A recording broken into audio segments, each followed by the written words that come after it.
Umandarang yung motor, hanapin nyo lang ang kulay pula, solid.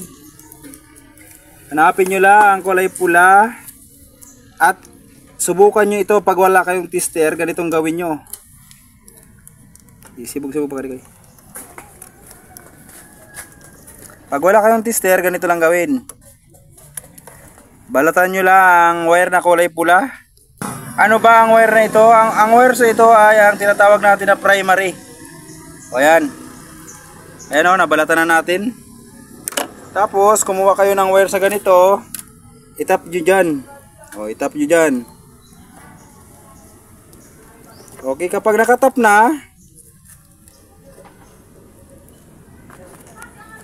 o, syempre, yung dulo, dito natin ano yung dulo ng ating wires. Tapos padyakan natin, dapat mayroong kuryente dito na dapat mag-spark ang dulo nito. Habang pinapadyakan, sige daw. Padyak. Sibugoy.